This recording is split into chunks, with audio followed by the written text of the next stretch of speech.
जय हिंद साथियों, मैं आर के स्वामी आप सभी का स्वामी क्लासेस फाजिलिका में स्वागत करता हूं।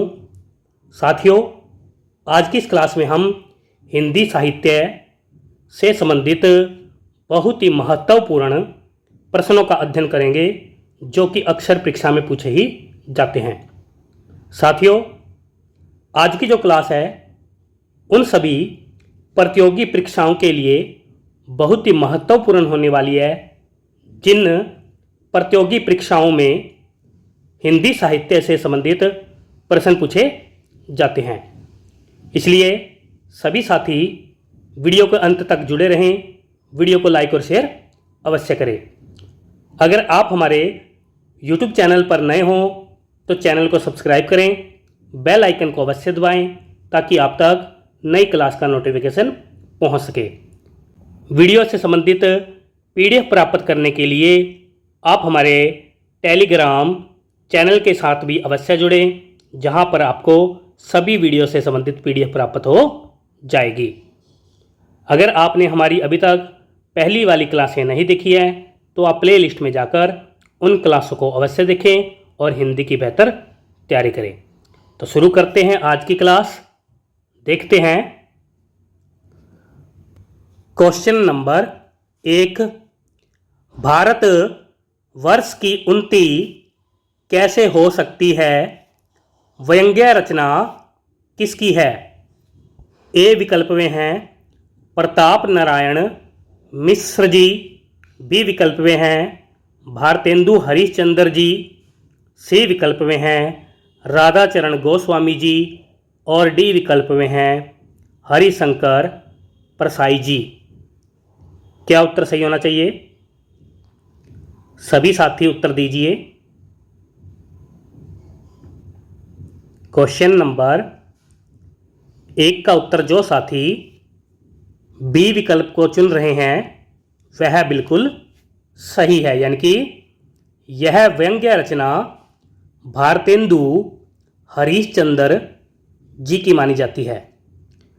भारतेंदु हरिश्चंद्र जी के बारे में अगर हम बात करें तो इनका जन्म 1850 ईस्वी में हुआ माना जाता है। 1850 ईस्वी में हुआ माना जाता है और इनकी मृत्यु 1885 ईस्वी में हुई मानी जाती है।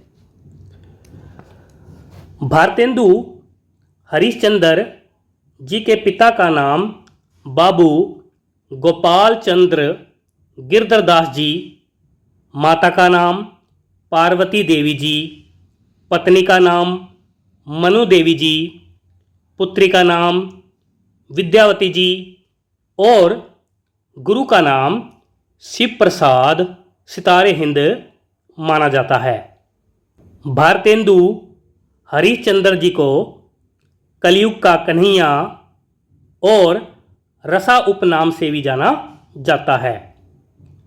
इनकी प्रमुख रचनाएं हैं प्रेम मालिका, प्रेम सरोवर, उत्तरार्ध, भक्तमाल, प्रेम माधुरी, वर्षा विनोद, फूलों का गुच्छा, दशरथ विलाप, रिपनाष्टक, उर्दू का स्यापा, बंदर सभा और बकरी विलाप। तो सभी साथी याद कर लेंगे। आगे देखते हैं क्वेश्चन नंबर 2। नए की जन्म कुंडली एक निबंध किसका है?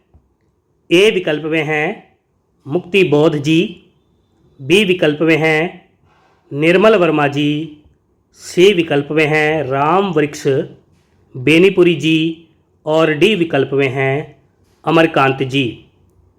क्या उत्तर सही होना चाहिए? सभी साथी उत्तर दीजिए। एक बार सभी साथी वीडियो को लाइक और शेयर कर दें और चैनल के साथ नए साथियों को अवश्य जोड़ें।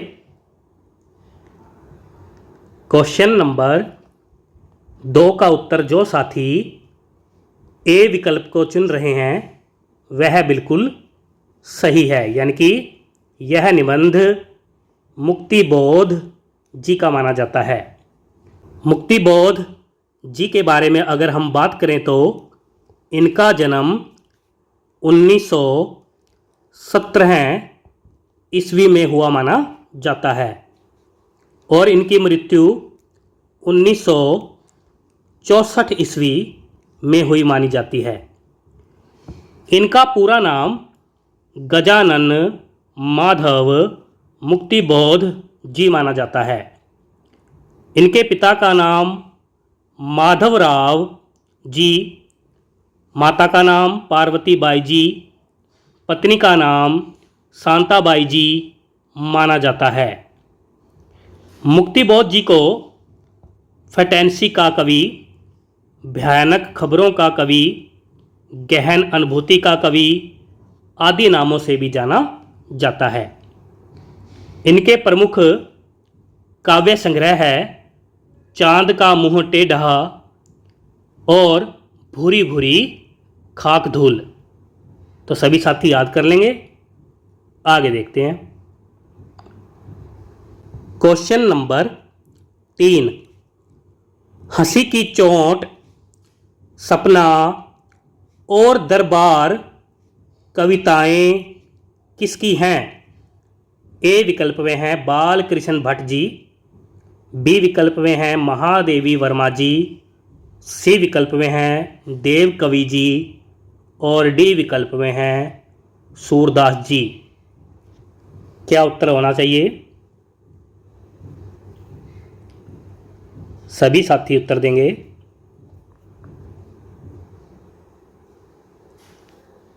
क्वेश्चन नंबर 3 का उत्तर जो साथी सी विकल्प को चुन रहे हैं वह बिल्कुल सही है, यानी कि यह तीनों कविताएं देव कवि जी की मानी जाती है। देव कवि जी रीतिबद्ध कवि माने जाते हैं। इनका जन्म 1673 ईस्वी में हुआ माना जाता है और इनकी मृत्यु 1767 ईस्वी में हुई मानी जाती है। इनका पूरा नाम देवदत्त द्विवेदी जी माना जाता है। देव कवि के आश्रयदाताओं के नाम हैं आजम शाह जी, भवानी दत्त जी, कुशल सिंह जी, राजा भोगीलाल जी। इनकी प्रमुख रचनाएं हैं भाव विलास, अष्टयाम, कुशल विलास, भवानी विलास, जाति विलास और देव सप्तक। तो सभी साथी याद कर लेंगे। आगे देखते हैं। क्वेश्चन नंबर 4, संध्या के बाद कविता किसकी है? ए विकल्प में हैं महादेवी वर्मा जी, बी विकल्प में हैं सुमित्रा नंदन पंत जी, सी विकल्प में हैं उदय प्रकाश जी और डी विकल्प में हैं रांगे राघव जी। क्या उत्तर सही होना चाहिए? सभी साथी उत्तर देंगे।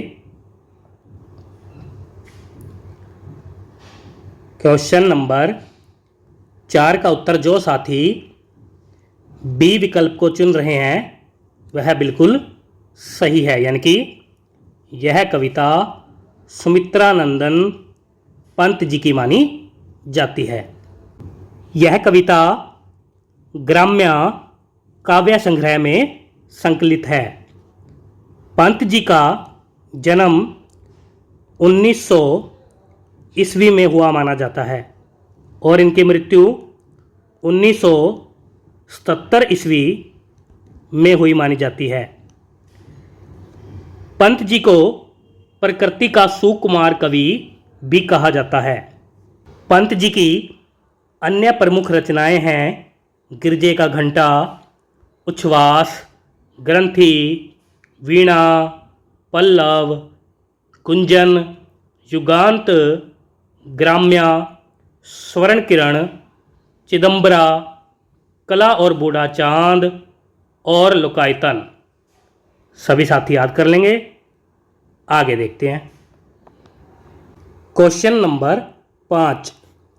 जाग तुझको दूर जाना और सब आँखों के आंसू उजले कविताएं किसकी है? ए विकल्प में है रांगे राघव जी, बी विकल्प में है निर्मला गर्ग जी, सी विकल्प में है मुक्ति बोध जी और डी विकल्प में है महादेवी वर्मा जी। क्या उत्तर सही होना चाहिए? सभी साथी उत्तर देंगे। क्वेश्चन नंबर 5 का उत्तर जो साथी डी विकल्प को चुन रहे हैं वह बिल्कुल सही है, यानी कि यह दोनों कविताएं महादेवी वर्मा जी की मानी जाती है।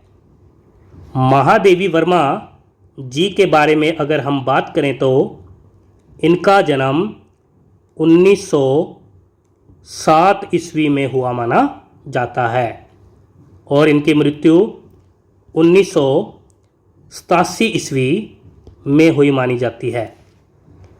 इनकी प्रमुख रचनाएं हैं निहार, रश्मि, निर्जा, सांध्य गीत, दीपशिखा, यामा, अतीत के चलचित्र, स्मृति की रेखाएं, पथ के साथी, मेरा परिवार और श्रृंखला की कड़ियाँ।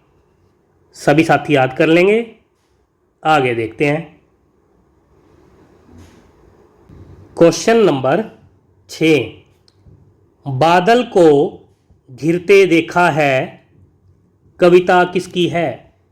ए विकल्प में है केदारनाथ सिंह जी, बी विकल्प में है नागार्जुन जी, सी विकल्प में है विष्णु प्रभाकर जी और डी विकल्प में है नरेंद्र शर्मा जी। क्या उत्तर सही होना चाहिए? सभी साथी उत्तर देंगे। बहुत ही अच्छा क्वेश्चन है, अक्सर परीक्षा में पूछा ही जाता है। क्वेश्चन नंबर 6 का उत्तर जो साथी बी विकल्प को चुन रहे हैं वह बिल्कुल सही है, यानी कि यह कविता नागार्जुन जी की मानी जाती है। नागार्जुन जी के बारे में अगर हम बात करें तो इनका जन्म 1911 ईस्वी में हुआ माना जाता है और इनकी मृत्यु 1998 ईस्वी में हुई मानी जाती है। इनका वास्तविक नाम वैद्यनाथ मिश्र जी माना जाता है और इन्हें यात्री, ढक्कन, चाणक्य और नागा बाबा आदि नामों से भी जाना जाता है। इनके पिता का नाम गोकुल मिश्र जी, माता का नाम उमा देवी जी और पत्नी का नाम उपराजिता देवी जी माना जाता है। इनकी अन्य प्रमुख रचनाएं हैं युगधारा, सतरंगे पंखों वाली, प्यासी पथराई आंखें, भस्मांकुर, हजार हजार बाहों वाली। सभी साथी याद कर लेंगे। आगे देखते हैं। Question number 7। हस्तक्षेप कविता किसकी है? ए विकल्प में है मनु भंडारी जी, बी विकल्प में है रांगे राघव जी, सी विकल्प में है श्री राम वर्मा जी और डी विकल्प में है श्रीकांत वर्मा जी। क्या उत्तर सही होना चाहिए?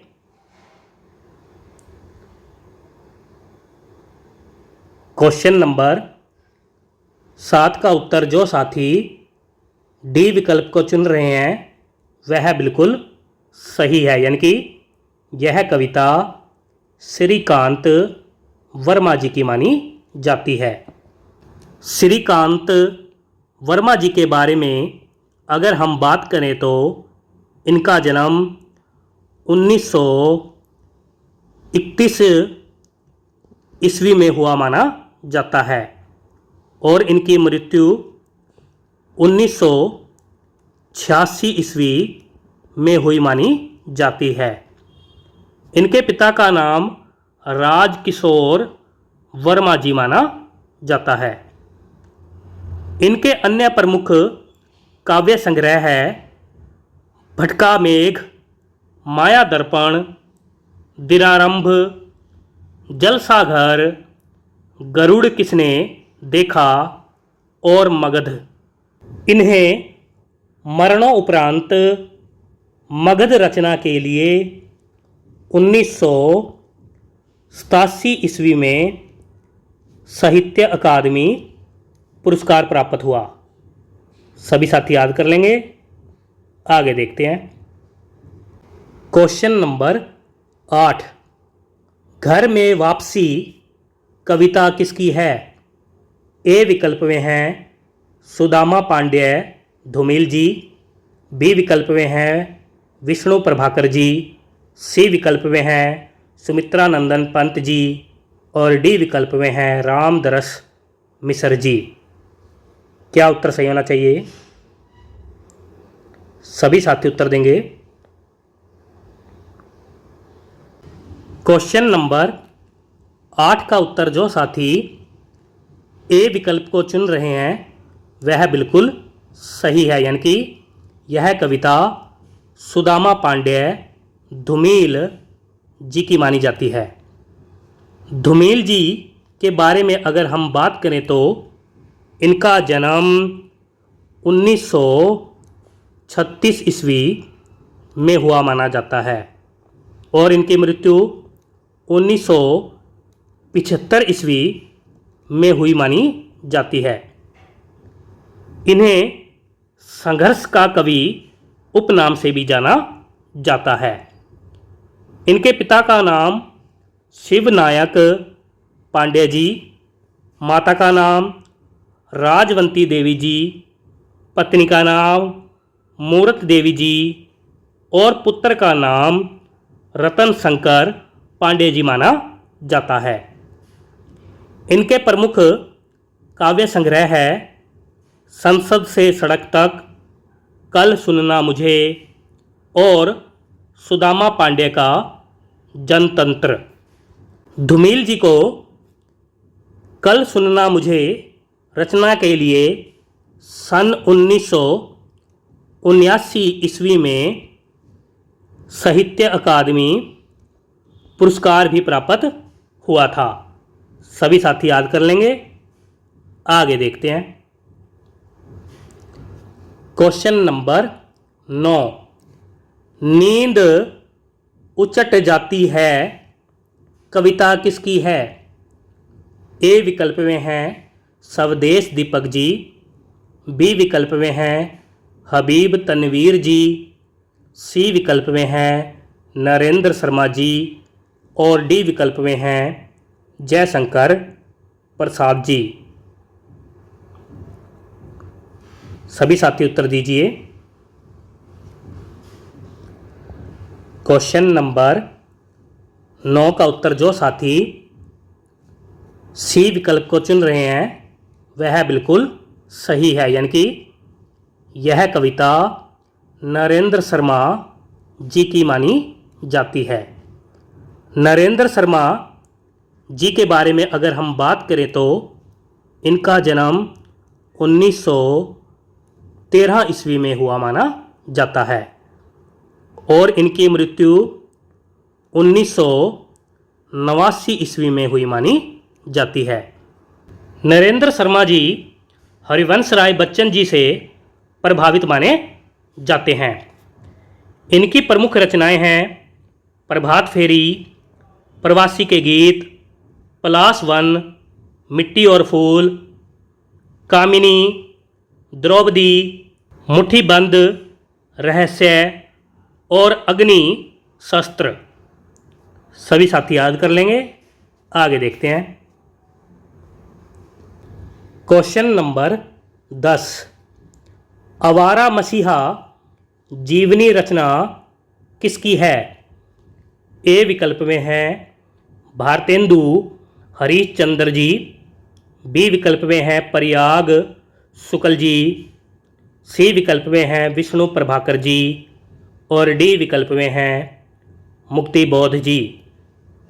क्या उत्तर सही होना चाहिए? बहुत ही अच्छा क्वेश्चन, अक्सर परीक्षा में पूछा ही जाता है।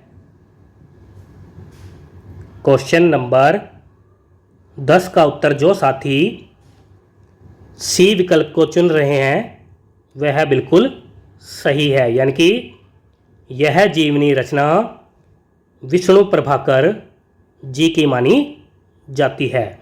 आवारा मसीहा रचना में जो है बंगला भाषा के साहित्यकार शरतचंद्र चट्टोपाध्याय जी का जीवन चरित्र वर्णित है।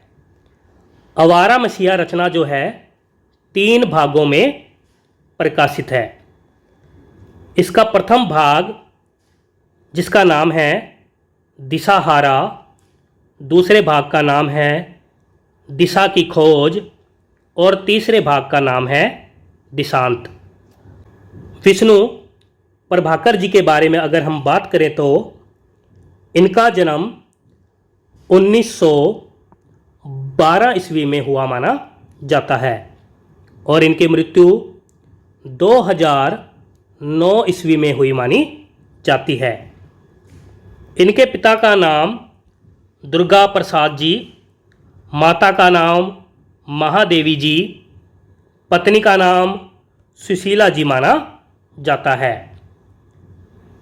इनके प्रमुख उपन्यास है तट के बंधन, अर्धनारीश्वर, संकल्प, ढलती रात, क्षमादान और 2 मित्र। इन्हें अर्धनारीश्वर रचना के लिए 1993 ईस्वी में साहित्य अकादमी पुरस्कार भी प्राप्त हुआ था। सभी साथी याद कर लेंगे। आगे देखते हैं। क्वेश्चन नंबर 11 है, अंडे के छिलके एकांकी किसकी है? ए विकल्प में हैं मिथिलेश्वर जी, बी विकल्प में हैं मोहन राकेश जी, सी विकल्प में हैं नागार्जुन जी और डी विकल्प में हैं शरद जोशी जी। सभी साथी उत्तर देंगे। क्वेश्चन नंबर 11 का उत्तर जो साथी बी विकल्प को चुन रहे हैं वह बिल्कुल सही है, यानी कि यह एकांकी मोहन राकेश जी की मानी जाती है।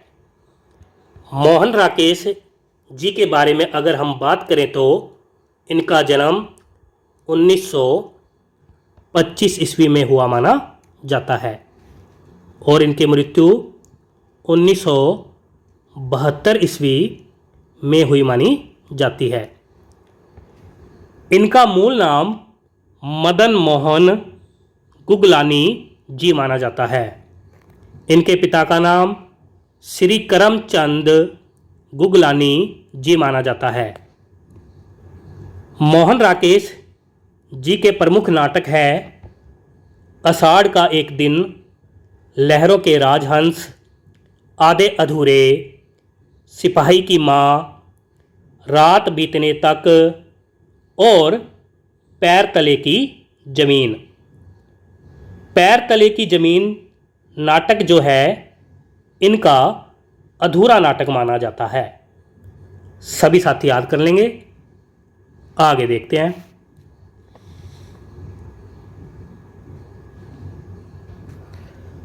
क्वेश्चन नंबर 12 है, नमक का दरोगा कहानी किसकी है?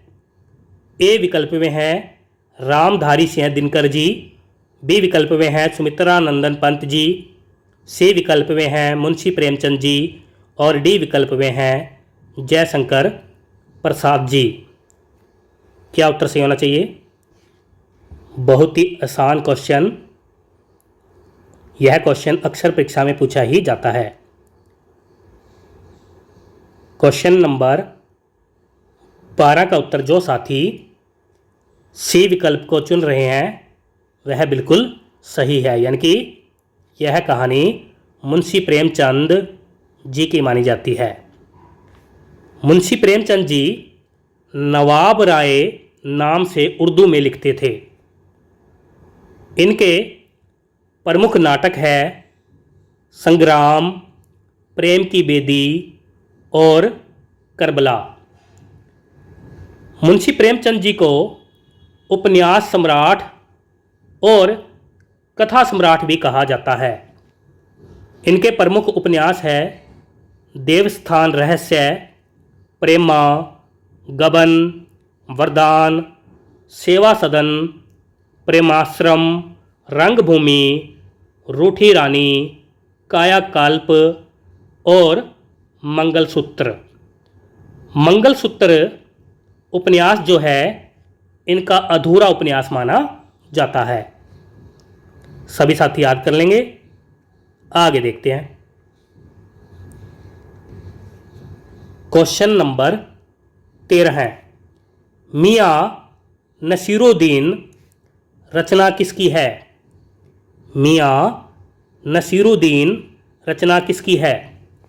ए विकल्प में हैं सुमित्रा नंदन पंत जी, बी विकल्प में हैं अमरकांत जी, सी विकल्प में हैं राही मासूम रज्जा जी और डी विकल्प में हैं कृष्णा सोबती जी।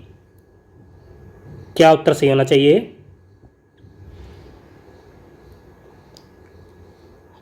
क्वेश्चन नंबर 13 का उत्तर जो साथी डी विकल्प को चुन रहे हैं वह बिल्कुल सही है, यानी कि यह रचना कृष्णा सोबती जी की मानी जाती है। कृष्णा सोबती जी के बारे में अगर हम बात करें तो इनका जन्म 1925 ईस्वी में हुआ माना जाता है और इनकी मृत्यु 2019 ईस्वी में हुई मानी जाती है। इनके पिता का नाम दीवान पृथ्वीराज सोबती जी माना जाता है। माता का नाम दुर्गा देवी जी और पति का नाम शिवनाथ जी माना जाता है। इनके प्रमुख उपन्यास है सूरजमुखी, अंधेरे के, जिंदगी नामा, जिंदा रुख, दिलो दानिश, समय सरगम। कृष्णा सोबती जी को जिंदगी नामा, जिंदा रुख उपन्यास के लिए 1980 ईस्वी में साहित्य अकादमी पुरस्कार प्राप्त हुआ। इन्हें समय सरगम उपन्यास के लिए 2007 ईस्वी में व्यास सम्मान प्राप्त हुआ और इन्हें संपूर्ण साहित्य के लिए 2017 ईस्वी में हिंदी का 10वां ज्ञानपीठ पुरस्कार भी प्राप्त हुआ। सभी साथी याद कर लेंगे। आगे देखते हैं।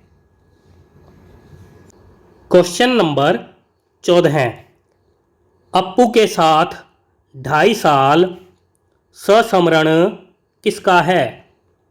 ए विकल्प में हैं उदय प्रकाश जी, बी विकल्प में हैं सत्यजीत राय जी, सी विकल्प में हैं विष्णु प्रभाकर जी और डी विकल्प में हैं अरुण कमल जी। क्या उत्तर सही होना चाहिए?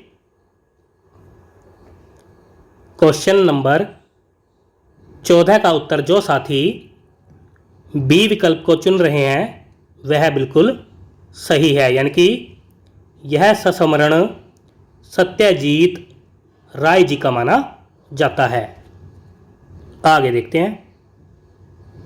क्वेश्चन नंबर 15 है, विदाई संभाषण व्यंग्य रचना किसकी है? ए विकल्प में हैं बाल मुकुंद गुप्त जी, बी विकल्प में हैं हरिशंकर परसाई जी, सी विकल्प में हैं रांगे राघव जी और डी विकल्प में हैं अमरकांत जी। क्या उत्तर सही होना चाहिए? बहुत ही अच्छा क्वेश्चन। क्वेश्चन नंबर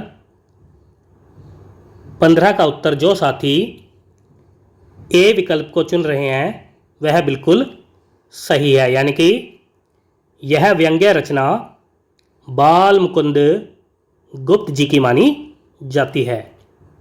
विदाई संभाषण व्यंग्य रचना शिव शंभू के चिट्ठे काव्य संग्रह में संग्रहित है।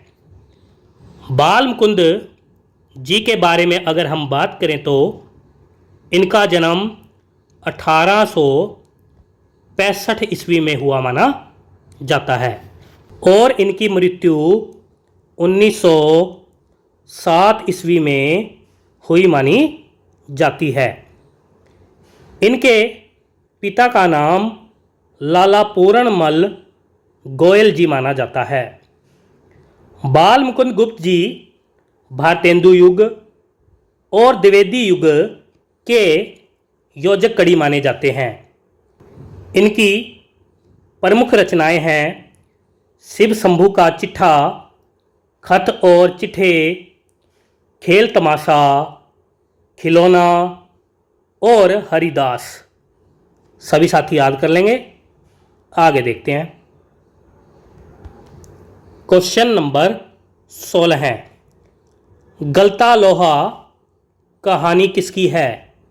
ए विकल्प में हैं सुमित्रा नंदन पंत जी, बी विकल्प में हैं सोहनलाल द्विवेदी जी, सी विकल्प में हैं शेखर जोशी जी और डी विकल्प में हैं मुंशी प्रेमचंद जी। क्या उत्तर सही होना चाहिए? गलता लोहा कहानी किसकी है? क्वेश्चन नंबर 16 का उत्तर जो साथी सी विकल्प को चुन रहे हैं वह बिल्कुल सही है, यानी कि यह कहानी शेखर जोशी जी की मानी जाती है। शेखर जोशी जी के बारे में अगर हम बात करें तो इनका जन्म 1932 ईस्वी में हुआ माना जाता है। 1932 ईस्वी में हुआ माना जाता है और इनकी मृत्यु 2022 ईस्वी में हुई मानी जाती है। इनकी अन्य प्रमुख कहानियां हैं कोसी का घटवार, साथ के लोग, हलवाहा, मेरा पहाड़, नौरंगी, बीमार है, डायरी वाला, बच्चे का सपना, आदमी का डर और एक पेड़ की आग। सभी साथी याद कर लेंगे। आगे देखते हैं। क्वेश्चन नंबर 17 है, जामुन का पेड़ हास्य व्यंग्य कहानी किसकी है? ए विकल्प में हैं कृष्णचंद जी, बी विकल्प में हैं जैनेन्द्र कुमार जी, सी विकल्प में हैं श्री राम वर्मा जी और डी विकल्प में हैं रागे राघव जी। क्या उत्तर सही होना चाहिए? क्वेश्चन नंबर 17 का उत्तर जो साथी ए विकल्प को चुन रहे हैं वह बिल्कुल सही है, यानी कि यह हास्य व्यंग्य कहानी कृष्णचंद जी की मानी जाती है। आगे देखते हैं। क्वेश्चन नंबर 18 है, भारत माता रचना किसकी है? ए विकल्प में हैं नरेंद्र शर्मा जी, बी विकल्प में हैं कमलेश्वर जी, सी विकल्प में हैं रघुवीर सहाय जी और डी विकल्प में हैं जवाहरलाल नेहरू जी। क्या उत्तर सही होना चाहिए?